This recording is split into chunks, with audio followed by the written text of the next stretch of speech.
What up, y'all? Got two more heads up pot limit Omaha hands against this same opponent that I'd like to share. Um, First one, we're 200 big blinds deep, which is deep, and like I said, this guy's a thinking, pretty good, intelligent opponent. So I have a pretty strong hand for a heads up play here, 8, 8, 9, 10 with two suits. So obviously we're going to raise that for sure. He 3-bets. Now, this deep, and against a player who 3-bets a lot, you should be defending with almost all of your opening range basically, because you have position, and his range is somewhat narrowed by the fact that he 3-bet. But this deep also another alternative when you do have an opponent who's 3-betting you a lot like this guy is you do have to 4-bet sometimes without aces, because if you haven't 4-bet very many times, he's going to put you on aces like almost always.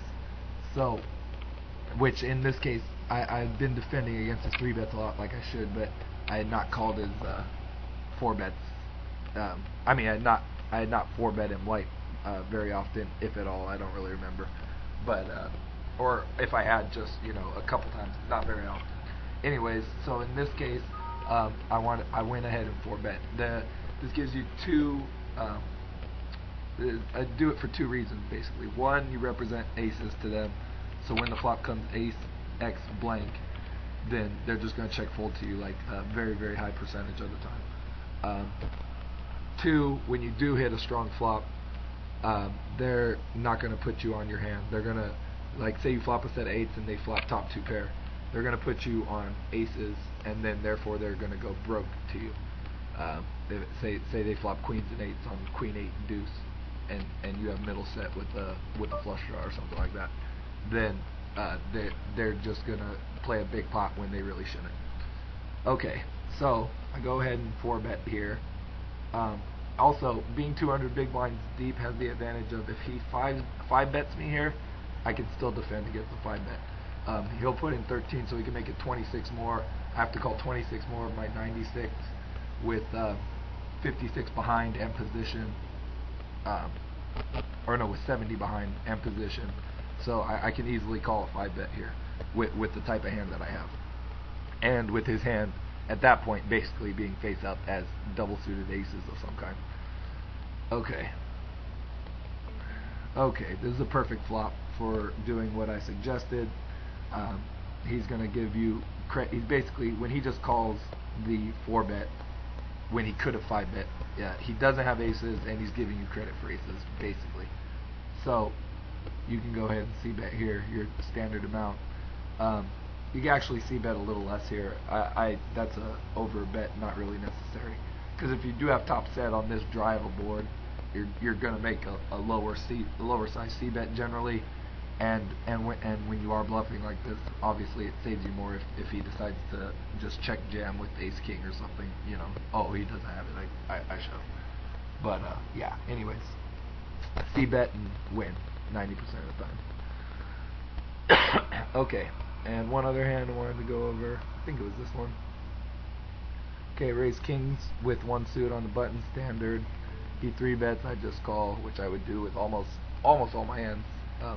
Although we 4-bet last hand, kings is not a good, like medium raggedy kings like this. Not really the hand you want to do it with. Okay, flop's not really that great for us. All we have really is a gutter here. He makes a standard c-bet. Now, as I've been explaining the whole time about this opponent, is he's good, loose aggressive, 3-bets a lot. So a lot of the types of hands he would 3-bet and then c-bet on this board just aren't that strong. First of all, because we have 2 of the kings and a 10, so he can't. It's pretty difficult for him to have the nuts straight here, just because we have 2 kings. We have what we call blockers. So this is a good bluffing spot on a really coordinated board like this. In Hold'em, these type of boards aren't as good to attack as they are in Pot Limit Omaha, from my experience. Especially because in Omaha you have more information about your opponent's holdings because you have more cards to base that on. So here I'm just going to represent King Queen, which is about the only hand, one of the few hands I would raise with here, other than maybe top set occasionally with a flush draw or something like that. And so I go ahead and raise, just representing King Queen, trying to get him to throw away weak ace or whatever he possibly has. Kings might be good too, obviously. It's not like I have to have a bad hand here. But, yeah. So, anyways, that's the two hands, and that's how we like to do it. The end.